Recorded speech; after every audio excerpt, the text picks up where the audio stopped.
Distracted driving is all over the news, and it is one of the top reasons that new drivers are involved in collisions and crashes. Focus on what you're doing. For new drivers who lack experience, there is peer pressure. It's called social driving, the way that other people drive after they get their license.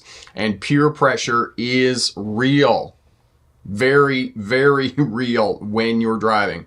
Hurry up and go, and people will tell you in no uncertain terms that you're in their way and that you are holding them up. Know that, and it becomes imperative that you manage space in front of your vehicle and you manage that one vehicle length between your vehicle and the vehicle in front, so that you have that defensive posturing and you can keep yourself safe when you make mistakes, because you're going to make mistakes when you start driving. Smart resources, have a look down in the description underneath the video here. You'll find these two videos, 5 defensive driving skills and managing space. As I talked about, it's the most important skill that you can have when you're driving, and especially as a new driver, and to avoid distractions, because you are going to be distracted, especially if you are driving a new vehicle that's newer than 5 years old or within the last 5 years. You're going to be distracted with the infotainment center, the number of buttons, not being able to figure out how to work the cruise control. So know that. So have space in front of your vehicle to keep yourself safe.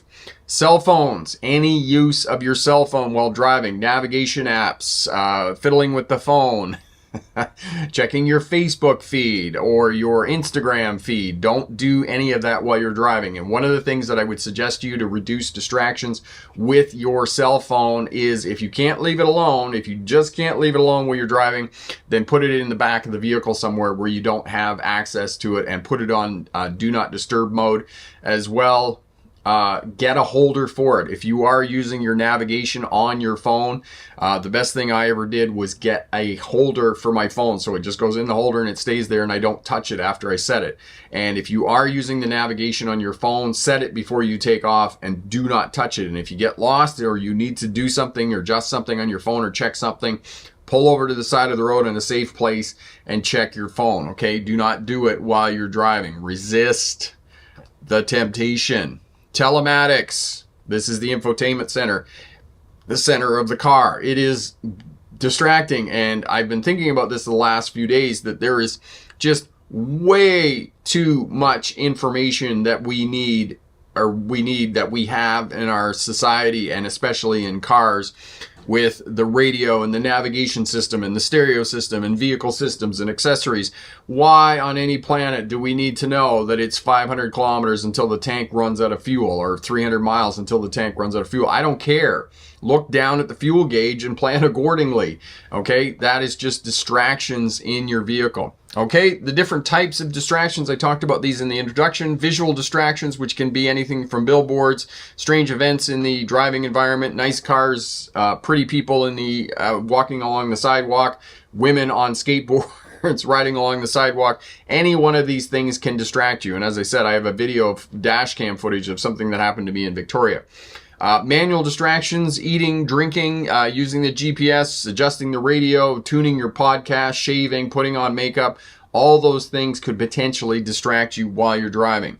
Cognitive distractions, fatigue, road rage rather, and inebriation. So you're drinking or you're smoking marijuana or any one of those things are all distractions while you're driving. So these are the different kinds of distractions. Okay, strategies to keep yourself safe, as I talked about, 3 to 4 second following distance, stopping back in traffic, 1 vehicle length, and situational awareness, which is a fancy term for simply reading traffic patterns, reading traffic signs. If you can read traffic signs, understand traffic patterns, you can predict the actions of individual road users. Where are you on the roadway? Are there crosswalks? Are there traffic lights? Are there pedestrians standing at the corner, standing at the crosswalks? Those types of things. Read the traffic patterns to interpret and predict the actions of individual road users. Hands-free calling, yes, especially after you get your license. I know that for those of you in the GLP, if you're on the learner's phase or the probationary phase of your license, you cannot use navigation and cell phones and those types of things while you're driving. But Get yourself a phone holder. That is one of the things that will reduce distractions in the vehicle. Okay, set your nav up before you take off, before you depart for your destination. Okay, and if you do need to use the navigation or you need to adjust the radio or those types of things, pull over to a safe place on the side of the road. Okay, if it's a minor road, if it's a highway, do not pull over on the side of the highway. Get off the road somewhere, go into a fuel station, go into a pickle park, what they're called in the States, a rest area, and do what you need to do to adjust the radio, adjust the phone, get the navigation back on, find directions, those types of things, make your phone calls and whatnot. Put your phone away, as I said, put it in the back. If you are just one of those types of people that you cannot resist answering the phone or playing with the phone or doing something with the phone while you're driving, then put it away someplace where you cannot get a hold of it, okay? In the back of the vehicle, in the trunk or in the boot of the SUV or whatnot. Okay, gum, drinks, and food. If you are going on long trips and driving for long periods of time, more than 40 minutes, and you need gum, you need drinks, you need food, have all that stuff set out so it's easily accessible while you're driving. And again, plan when you're going to take a bite of your sandwich. Take note of when you're going to take a drink of your coffee or your soda or whatever it is, whatever beverage you have in the vehicle. I'm not saying that you can't do it, but working for a trucking company a couple of years ago, they had one driver who had one of those big thermos coffee cups and going through the intersection, and just as he drove into the box of the intersection, took the cup and put it up in front of his face. And of course, the cup obscured his whole face, blocked out his whole vision, and he drives into a car in front of him in the intersection. So you have to plan when you're going to take a drink, when you're going to take a bite of your sandwich. Are you still keeping your eyes on the roadway? Are there no cars in front of you for some time where you can do that and take your eyes off the road for a moment? Because if you think that you're not going to be distracted when you're driving, that's a myth, okay? And there are people, and they are on my YouTube channel, and they leave comments that they think that you should be focused 24/7. You should 3,600 seconds an hour. You should be like eyes on the road and completely focused. That is not possible. As human beings, we are distracted when we're driving. It's just a reality of the task that we're faced with. Okay, strategies: 3 to 5 second following distance at all times, stopping in traffic 1 vehicle length back, mapping and tracking intersections, and mapping and tracking the road ahead, situational awareness, again, interpreting traffic patterns, reading road signs, and interpreting what individual road users are doing along the roadway. Technology, adaptive cruise control, lane assist. Use these technologies. Use cruise control when you're out on the highway. It will reduce distractions because now you don't have to monitor your speed. Now you don't have to be looking down at your speedometer all the time. And it's also going to reduce the chances of you getting a speeding ticket. All right, good luck on your driver's test. And remember, pick the best answer, not necessarily the right answer. When crashes are investigated by police, this is one of the first things they look at, whether people are on their cell phones during the time of the crash, and they can subpoena the records from the cell phone carrier, whether it's Horizon, Verizon, whoever it is, Telus, Bell, all those companies, and they can see whether you were actually on your phone at the time of the crash, the collision. And so this is one of the things that they're going to be looking at. However, that is a narrow definition of what distracted driving is and how it impacts us when we're driving. It can be anything in the driving environment, from attractive people walking down the sidewalk, somebody doing something interesting. For example, a woman on a skateboard couple of months back, I was looking at her and was distracted by the fact that she was on a skateboard on the sidewalk, distracted me. Other things that distract you in the driving environment. A mustache on the bus during Movember. Yes, a mustache. The digital readout on the front of the bus, they actually had a mustache, and it was distracted by the mustache. Eating, drinking, putting on makeup, shaving, reading a book, watching a video, looking at your Facebook feed while you're driving. All these are types of distracted driving. Those are manual distractions, things that you're doing while you're in the car. And then, of course, there's visual distractions that I was just talking about. And then there are cognitive distractions. And I'll give you a bit more insight into cognitive distractions and kind of how the brain works and why, when you're driving, we have periods of time where for the last 3 or 4 minutes, we don't remember what we were doing when we were driving and why that happens, why we kind of zone out when we're driving, and how to put in place techniques, skills, and habits that will keep you safe even when you make mistakes, even when you're distracted, when you're driving. The number one technique that you can put in place to keep yourself safe is to have space in front. That means a 3 to 4 second following distance at all times. Create that habit. And stop back in traffic 1 vehicle length from the traffic in front of you. If you can put those 2 habits in place, it is going to significantly reduce your chances of being involved in a crash when you're driving. Space in front. This is the kind of new technique.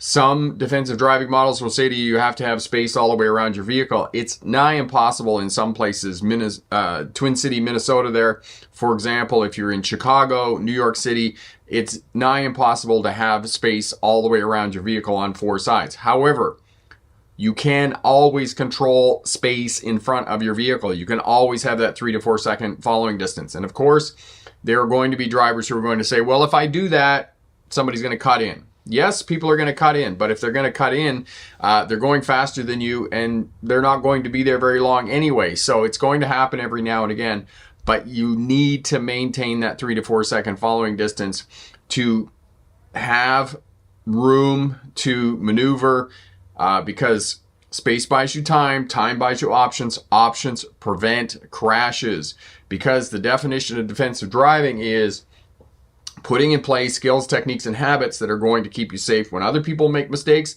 and when you make mistakes, because we all make mistakes when we're driving. Elevator, I was on cruise control a lot today when driving down the highway, and that is awesome. And a story about cruise control, I rented a car last week because I may or not have told you the story about the buggy. The buggy needs a new motor. So I rented a car to drive to Vancouver Island to go and check on my rental property, and I couldn't figure out the cruise control on it. And of course, I drove all the way down. I kind of figured it out, but it wasn't doing exactly what I wanted to do because I couldn't figure out how to change the setting for the speed. So, I'd be in a 40 mile an hour zone and I'd set it at 40 miles an hour, and then I'd get out on the highway and I wanted to set it for 60 miles an hour. I wanted to change the speed. I couldn't figure out how to do that. So I was sitting in the lineup at the ferry and I pulled out the owner's manual. They still included an actual physical owner's manual with the Hyundai Tucson. Yeah, it was a Hyundai Tucson. And so I flipped it out and had it. And basically the reason I was confused by the cruise control is because it didn't have a resume and a set on it. It had a on-off button, and then it had a pause button you push. It was a toggle. It was a 3-directional switch. Up was increase the speed, down was decrease the speed, and then push it was pause the cruise control. So it would pause it, kick it off. So after reading the manual, I couldn't figure out how to reset the speed on it. And, hitting the on-off button just turned the cruise off and turned it back on. So it didn't work. So if you're driving a newer vehicle and this is confusing you, or you can't figure out something on the vehicle, have a look at the owner's manual to figure out what's going on. And so once I looked at the owner's manual, if you held the plus button up and held it, it would increase 10 kilometers an hour in speed. In the US, it would increase 5 miles an hour per speed. So if I wanted to go from 40 miles an hour, 40 miles an hour to 60 miles an hour, I would have had to hold it up 4 times, right? 5 miles an hour. But in Canada, because we're in kilometers, if I wanted to go from 80 kilometers an hour to 100 kilometers an hour, I just had to click it up twice and it would increase. And that's how you change the speed on it. So engineers have changed how the cruise control works on different vehicles. So if you find that a bit confusing, that's what's going on. As well, of course, because it's a newer vehicle, it also has lane assist. and it has adaptive cruise control. And adaptive cruise control prioritizes space over speed. So if you are doing 100 kilometers an hour, 60 miles an hour, and you start, the space between your vehicle and the vehicle in front is getting smaller, that's because the vehicle in front is going slower. And adaptive cruise control, depending on whether you set it at 2 seconds, 4 seconds, or 6 seconds, it will prioritize space over speed. So that's what adaptive cruise control is. So basically, you're getting as close as you can to a self-driving car once you have adaptive cruise control on your vehicle, and you have lane assist, because it will help you to steer the vehicle as you're going down the road. Know that for technology on newer vehicles, it can be a bit daunting if you're kind of old school like I am. My old 1998 Honda CR-V, which needs a new motor, unfortunately, but we're going forward. Last Sunday, without distraction, got my privilege to re-practice highway driving and missed that moment between Mississauga and Brampton. Awesome, that's great. You got out on the highway and got some practice. And, you know, the highways are not busy here. It's a multi-lane highway, and when it's nighttime, I generally sit on the center line and just let it go down the middle of the car. That way I have space on either side of my vehicle in case animals come out onto the highway, and I have a bit of that space cushion again, right? That minimum safe distance between me and other things on the highway when I'm driving. Evan, if you have family passengers with you in the vehicle, especially if you're a new driver, tell them to be quiet so you can concentrate. Yes, absolutely. And this is the reason that many graduated licensing programs will limit the number of passengers that new drivers are allowed to have in the vehicle, because they are distracting to the driver. And they have actually done studies to show that if there is more than one passenger in the vehicle, they're going to distract a new driver because they're just unable to focus on the number of things that they need to focus on when they're driving. Okay, so this is the video. Basically, I drove off the ferry. I drove 5 minutes. Where my house is in Sydney on the island is like 8 minutes from the ferry. And you get off the Pat Bay Highway, the Patricia Bay Highway, go around, and then you get on this rural road going into Sydney, and it goes past the school.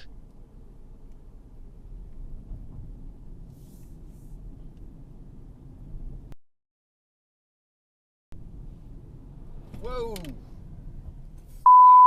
Essentially, what happened was I was distracted by the mustache on the stupid bus, and the car behind the bus that was slowing down, had it not been a crosswalk there, the pedestrian wouldn't have been coming out. But the pedestrian walked out behind the bus, and by the time I got past the length of the bus and actually saw the pedestrian, I was like, oh my God, it's too late. Because that's when I started braking, and there was no way that I was going to get stopped. Had I been like 3 seconds, not even 3 seconds, had I been another second, the pedestrian would have been in front of me and I probably would have hit them.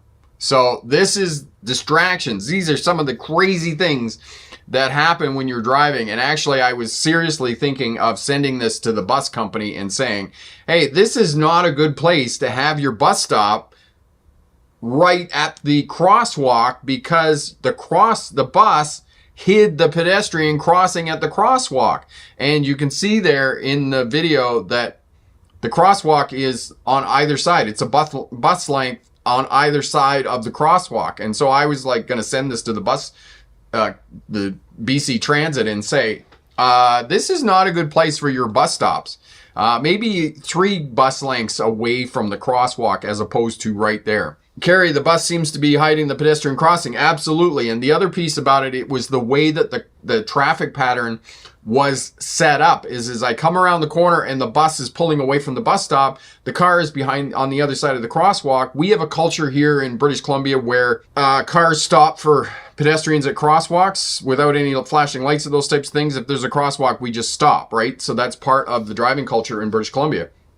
However, the car was coming to a stop, and I looked at it. I didn't see the pedestrian because it was hidden behind the bus. And I thought, oh, that car is coming to a stop because the bus is pulling out. It's slowing down for the bus.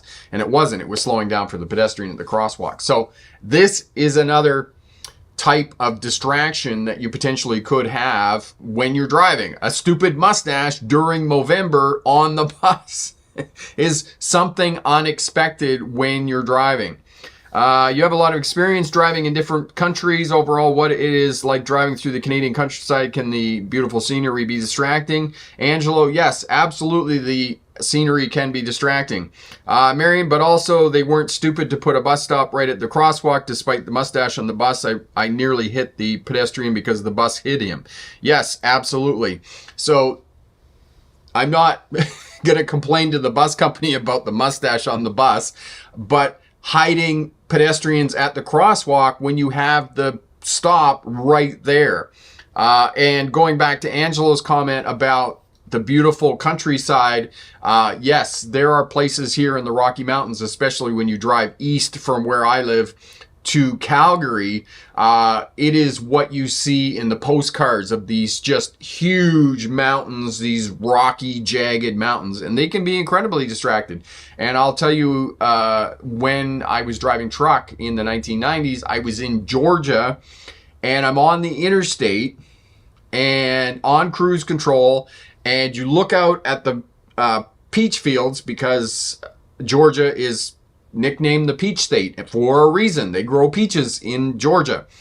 These enormous orchards in Georgia. And of course, you're going along and it's got these diagonal lines of the orchard, and I'm distracted by the diagonal lines of the orchard while I'm driving down the interstate at 65 miles an hour in a big rig. And I was mesmerized by the orchard as it's going past on these diagonal lines of the trees. And I look up, and there's one of those rickety old, depression trucks with the dualies on the back and the kind of the wooden fence flat deck on it. And, an old farmer doing 40 miles an hour on the interstate. And it was just panic attack of trying to get the truck, the rig, out into the other lane to get out and around this slow moving vehicle that had no business being on the interstate. But again, I was distracted by the orchards. And so scenery, orchards, things in the driving environment, yes, they are going to distract you. Know that. Epic, when me and my father were going home from the UES of Manhattan, one distracting action happened. It is that a driver has stopped on an on-ramp in the FDR Drive express lane upper deck, took action. Yes, cars stopped in unusual places, pulled over on the side of the road, people walking along the interstate, the freeway, those types of things. All these actions and mishaps are going to be distracting when you're driving on the roadway. Angelo, in training for professional drivers, we always advise the drivers to keep his or her foot under the pedal to avoid prolonged response time. The drivers must be quick. Yes. And this is another thing that you can do when you get into high-risk situations, moving through intersections, for example. Video here of two vehicles coming up on a multi-lane road, and they're approaching an intersection, and the left lane is blocked. They change lanes to the right lane, move into the right lane, and change lanes just before the intersection as they're moving through the intersection. The reason that I advocate you not changing lanes in an intersection is because 40% of traffic crashes happen at intersections. Exactly what Angelo said. Cover the brake. Reduce your reaction time when you're moving through an intersection. It is a high risk area of the roadway, so you want to reduce what you are doing. Changing lanes and moving through an intersection are two separate maneuvers when you're driving. So you need to do one and then do the other. Move through the intersection in a straight line, and then after the intersection, change lanes. And I know that we get in a hurry, we get thinking, not thinking, we get into that kind of crazy mode where we're driving and we just need to get to where we're going as quickly as possible. But you need to keep defensive driving. You need to keep your thinking about what is safe and what isn't safe when you're driving, and doing one maneuver at a time. And that is especially important at intersections, because you can be distracted about what's going on because there's too many things going on at an intersection. Changing lanes and moving through an intersection. Two separate actions. Move through the intersection and then change lanes after the intersection. There are, of course, exceptions about that where you need to move through the intersection, turn through the intersection, and then change lanes immediately after getting out of the box of the intersection. But, again, it comes back to what Angelo says about reducing response time when you're driving. And if you see something that could potentially be a hazard on the roadway, something that potentially could cause you to be in a crash, or you have to take evasive action, then you put your foot over the brake pedal and reduce your reaction time when you're driving, and that'll help you out for sure. So we're talking about distracted driving. Some of the things that potentially could distract you, we're kind of overwhelmed in the media by cell phones and talking about cell phones. And it's not just drivers that are distracted by cell phones, it's pedestrians as well.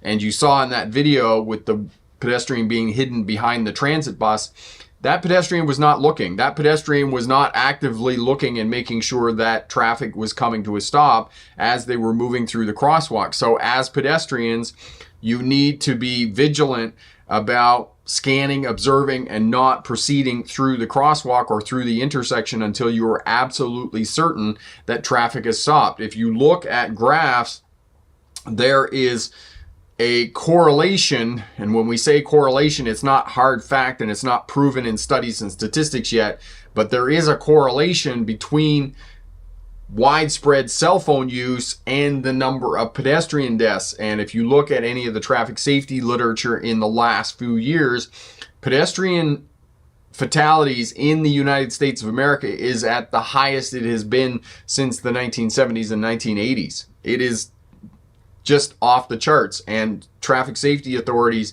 and politicians and policymakers are reducing speed limits in residential areas. If you go into Manhattan and the 5 boroughs in New York City, the speed limit is 25 miles an hour. And I was reading an article today that many of the cities in the United States are reducing speed limits within the cities to 25 miles an hour. The reason that they're reducing speed limits is because at 35, 40 miles an hour, it's a very high probability that the pedestrian is going to be killed. At 20, 25 miles an hour, the pedestrian will survive the traffic crash. So this is the reason that they're reducing speeds within the cities. Marion, so many people here in my area across the road without looking have their phones in their hands and scrolling. Traffic just has to stop regardless. Marion, it does, but it's not stopping all the time. And the other piece about that in terms of pedestrians, it's not just pedestrians, it's people on scooters now, electric scooters, people on bicycles, electric bicycles. There are many more types of pedestrians on our roadways. It's not just people that are ambulatory, which is a big word for walking. It's also scooters, bicycles, skateboards, wheelchairs, mobility devices, any of those types of things. All those are designated as pedestrians, and it becomes much more important, and it becomes more responsibility on those of us driving cars to locate these vulnerable road users and keep them safe when they're driving.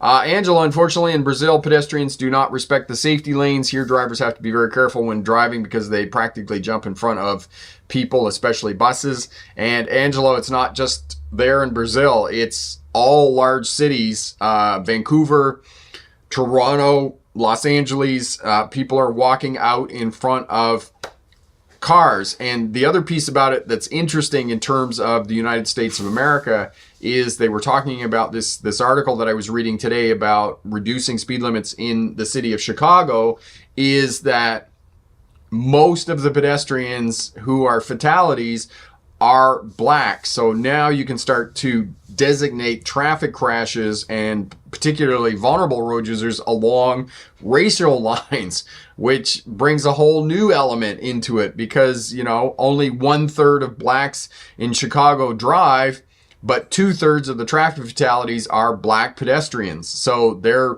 walking, they're taking public transit, they're riding their bicycles, electric scooters, those types of things. So it just speaks to all kinds of interesting politics that we have to take into account when we're putting in traffic safety policies to try and keep these people safe.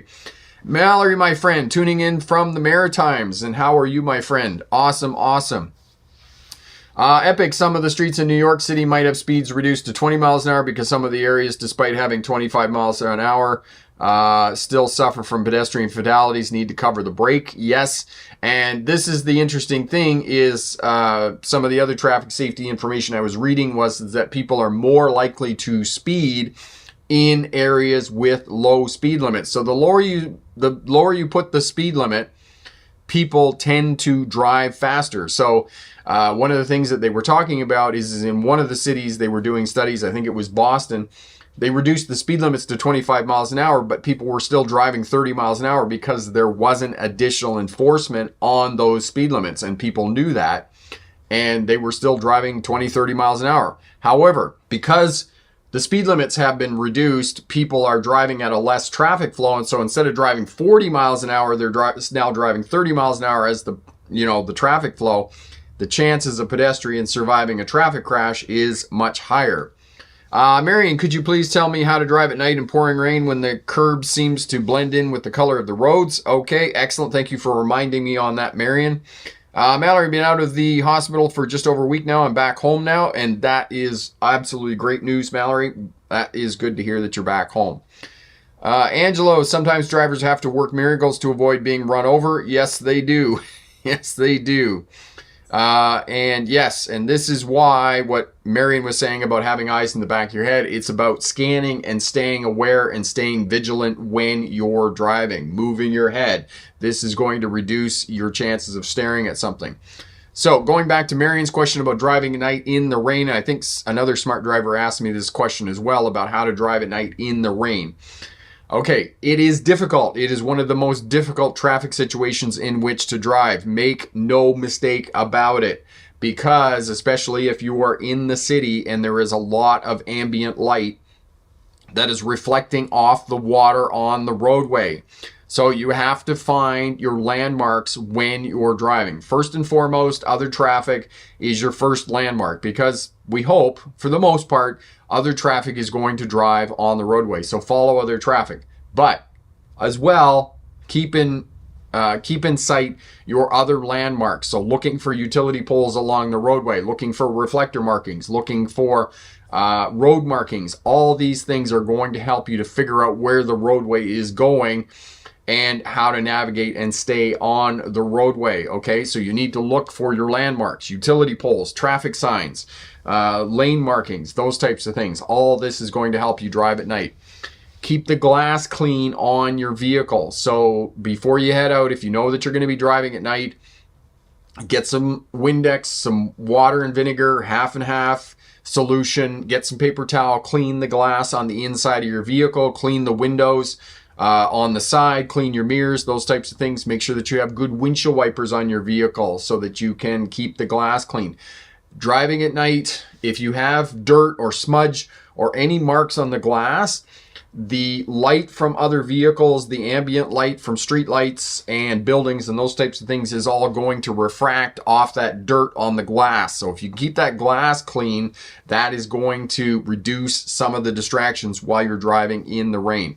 Corey's put up the video on how to drive at night. Thank you for that, Corey. And as well, turn your dash lights down, the instrument panel on your vehicle, to as low as you can stand it at night, because that is going to draw your eyes down to the instrument panel, and you don't want to be looking at the instrument panel. You want to be looking out the front windshield and looking as far down the road as you can see. Know that to keep yourself safe, looking far down the road, finding your landmarks. All right, looking for intersections. That's another thing that's going to be able to help you determine where the road is going. Looking at the cross traffic when you're driving. The other piece about driving at night, driving on highways out in the country, the farther you get away from cities, the more you're going to rely on the headlights of your vehicle. Now, newer vehicles such as Marion's 2017 Honda HR-V that she they have good headlights. Now, if you have the old buggy that I have, the 1998 Honda CR-V, the headlights on it are not so good at night, and they're not really that great. The Hyundai Tucson that I rented last week, great headlights. Really great headlights. So the LEDs on the new vehicles, yes, they're going to blind other people. The other piece about it, you're going to have to play this by the situation in which you find yourself. When it's raining, how hard is it raining? Can you put your high beams on? Is that going to help you out when you're driving to be able to see better? Again, know that other traffic on the roadway is going to drive on the roadway, so you can use that as your biggest landmark when you're driving at night in the rain. So those are a few tips as well. Make sure that you have good tires on your vehicle. Make sure that you have good windshield wipers. That goes without saying.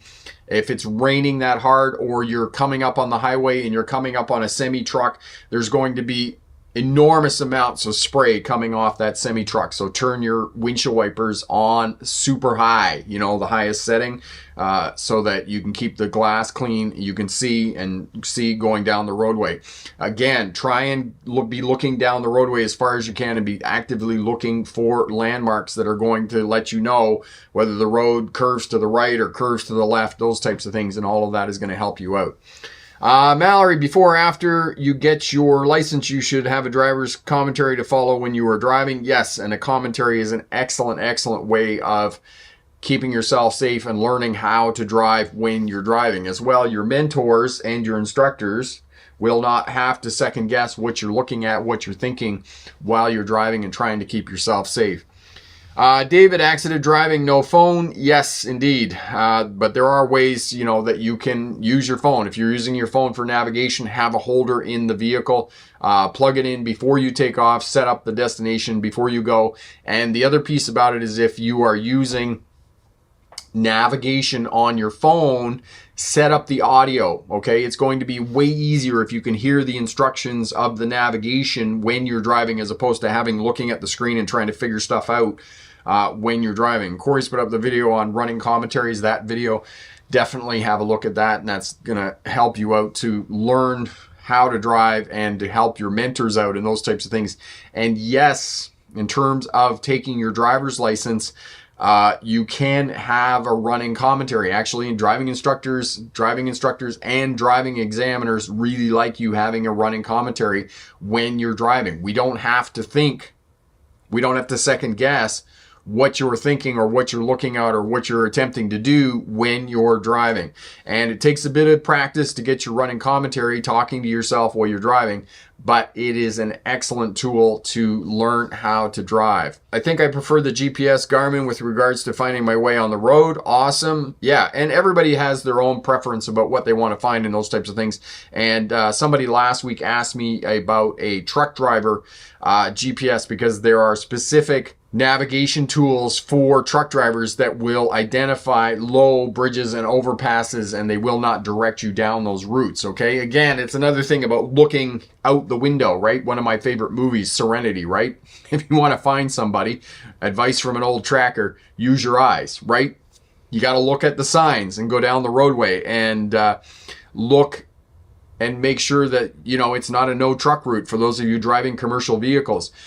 Because when I went back driving in 2016 for a short period of time, there was a navigation system in the Peterbilt I was driving, but it broke and I ended up using the navigation on my phone. Now, I'm driving through Edmonton. I'd never been to Edmonton before.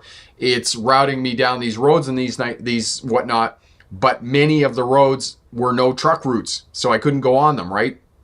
Nice thing about GPS and navigation now is that if you change where you're going, the GPS will reroute you, which is just magic.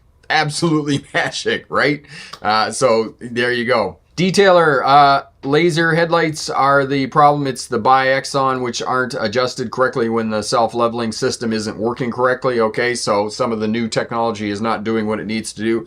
And the other thing, detailer's life, is the automatic high beam, low beam function. I've heard different stories about it, that there's a lot of times it doesn't work properly and those types of things. The Hyundai Tucson that I rented last week, it did not have that feature, which, I really don't like it anyway. I prefer to dim my own lights. Washer, I like Wazi. Okay. Carry, no, talking on hands-free phone is better than holding the phone and taking, though you should limit hands-free call to limited distractions. Yes, indeed. Because the bottom line is, I have hands-free in the buggy and I use it. I usually only use it out on the highway when there aren't other vehicles around. But the bottom line is that you're distracted. There's no doubt about it. And perfect example of this, I was on the phone, hands-free. I was driving down to pick the kids up from the pool at the recreation center, and the kids had walked up a couple of blocks from the pool, and they were waving at me as I drove past. And of course, I was distracted by the phone call. The other piece of information that a lot of people don't know in terms of phone calls when you're driving, when you use the phone, studies have shown that people do not get into a crash while they're using the phone and they're on the phone. Most of the collisions occur in the moments and minutes after hanging up the phone. Let me say that again. The crash or collision doesn't happen when people are on the phone and distracted. The collision happens in the moments and minutes after the people or the person hangs up the phone and is driving. So know that it doesn't matter whether it's a handheld phone or whether it's a hands-free phone. You are distracted when you're driving. So if you can avoid using your phone when you're driving, that's the best. Epic, another thing to consider, you might as well try lowering the volume on the infotainment center down to the newer vehicles. And some older ones, the volume control is on the steering wheel. That way, sirens, you can hear sirens and those types of things. Yes. Another piece of information that Epic just brought up is that if you have a lot of loud music in the vehicle, that is distracting. So if you're driving around and you have Metallica blaring for half an hour and those types of things, not only is it distracting because you now do not have your ears and your sound, your hearing rather, to detect what's going on in the driving environment, because we rely a lot on sound when we're driving, but loud music and noise causes fatigue and distraction. So one of the things that I do when I'm driving is I listen to audiobooks. That's one of the things I've always done for all the time that I'm on long trips. And I find that that keeps me engaged in the driving task more than if I'm listening to music or something else or those types of things. I mean, podcasts obviously will do the same thing. Mallory, my cousin's boyfriend is a bus driver and uses his GPS to help him navigate his route. Yes, and that is a must. It's absolutely awesome. Not like in the days when I was driving bus in Sydney, Australia, and I had to get the passengers to help me out. I would give them the maps and the directions and those types of things. We get to where we're going with that help. Detailer, don't use a mobile phone in a car ever for anything. Personally, I think anyone who does is a fool. Yes, and detailer, statistics and traffic safety authorities would agree with you in terms of distracted. There's no doubt you're distracted for sure. Mallory, just wondering if you have any videos about bus drivers and how they drive. Mallory, don't have a lot of videos about bus drivers, unfortunately. I probably should work on some of those for sure. Angelo, about GPS in the state of Rio de Janeiro, I do not recommend using GPS as it can direct you to risky areas and cause major security problems. So get some local knowledge is exactly what Angelo is saying, and every city is like that. It has places that you should not be in if you are not a local, for sure. For truck drivers, there can be no distractions in cities because of the height of the bridges and roads. My big fear is when I don't know the way. Yes. And Chicago, Illinois, for example, when I was driving in the 1990s, I'm not sure what it's like now, but this was never verified fact, but there was rumor and there was information going around that there were 2,500 low bridges and overpasses in Chicago, in the city of Chicago alone. 2,500 low bridges and overpasses. And so that is something that you need to keep in mind when you're driving, and you need to be looking up. Now, the other story that was told in truck driving circles that they loved to share was a railway trestle, that you could go under with a tractor trailer. It was 13 feet 6 inches, but if a train was sitting on it, you couldn't go under it. So you had to pay attention to whether there was a train on the trestle or there wasn't a train on the trestle. And, I can see that as being a true story because trains are very heavy. It's a little bit like when I used to cross the Ambassador Bridge in Detroit, Michigan from Windsor, Ontario, Canada, and you'd be sitting on the bridge because traffic would be backed up from American customs all the way across the bridge. And of course, it's like 100 trucks, each weighing 80,000 pounds or more, sitting on the bridge. And I'm thinking, is this bridge going to hold up all these trucks? I was always a bit dubious when I was sitting there parked behind other vehicles on the bridge, the Ambassador Bridge, waiting to get through customs. Marcos, can I ask examiner to give me directions suited for me? I have autism level 1. Marcos, you can definitely bring that up before you go out on your test and talk to the examiner and maybe just give them a bit of information about how would be better suited to give you directions while you're driving. Now, also know that, missing one, maybe two directions while you're driving is not an automatic fail on your driver's test. It's up to the examiner to give you the correct instructions when you're driving so you don't lose your way when you're going out on the test route and those types of things. So yes, that's definitely something that I would suggest to either the examiner or to the driving instructor so that they can give you the best directions possible. Water dragging, what are some tips for avoiding low bridges? Some of the tips for avoiding low bridges are that you have to know that your truck is a maximum is 13 feet 6 inches, okay? That is the minimum that you can go under. If it's any less than 13 feet 6 inches or 4.15 meters, you simply can't go under it.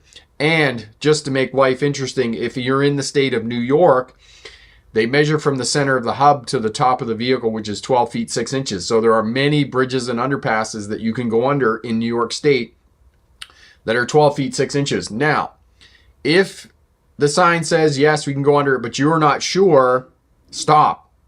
Okay. The first time I drove into New York State, I was making a delivery and it was morning rush hour and I stopped the truck and I was like, yeah, I'm not sure everything. I got out of the truck. I looked, some person on a motorcycle came up and they're like, oh, trucks go under there all the time. You can go under there. I'm like, okay. And then go very slow, right? And you're going to minimize the amount of damage that you do when you go under the bridge.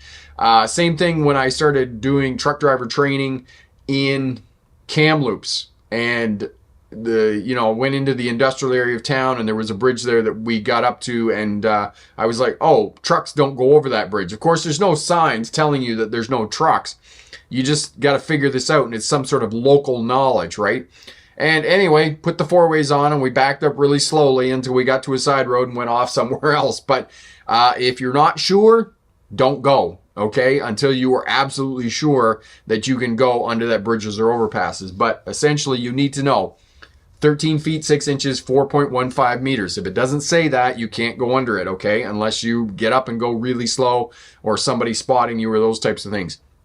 And on that note, I was delivering in Boston and I was delivering to a public school. We were delivering office furniture. And so we had 3 different schools that we were dropping off and there were some 15-year-old, his name was John, and he was helping me to unload. And anyway, I don't know whether it was the teacher or the janitor or somebody else said, we get done here, I'll just drive my car and you can just follow me and we'll go there. Of course, passenger vehicles, people who drive cars don't know how high a vehicle is.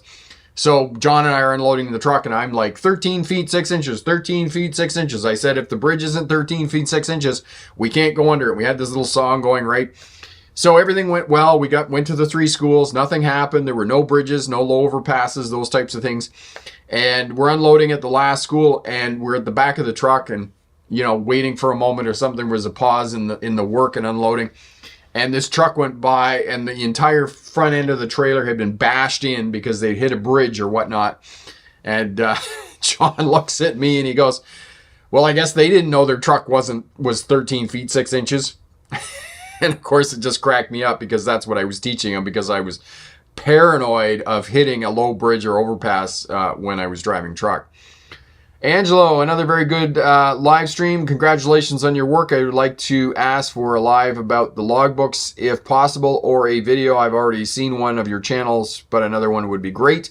Okay, Angelo, I don't think I could do a whole live stream on logbooks, but we can definitely talk about them in another live stream for sure. Mary, we have an underpass here in Port Coquitlam, and I've seen a truck get under there, and they had to let the air out of the tires to get the truck back out again. Yes, that happens. Or the lower the air suspension, that too.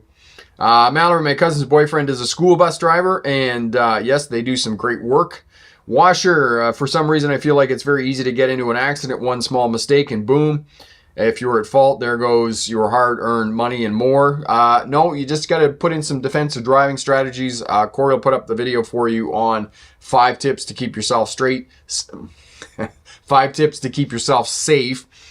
And 3 to 4 second following distance, stopping back 1 vehicle length, interpreting traffic patterns, reading road signs, and interpreting the actions of individual road users. All of that will help to keep you safe. Awesome live stream. Thank you very much. Thank you everybody for your great questions and your participation in the live stream. Always a pleasure. If you want another video, strategies to keep yourself safe, click here for that defensive driving video. And remember, pick the best answer, not necessarily the right answer. Have a great night. Bye now.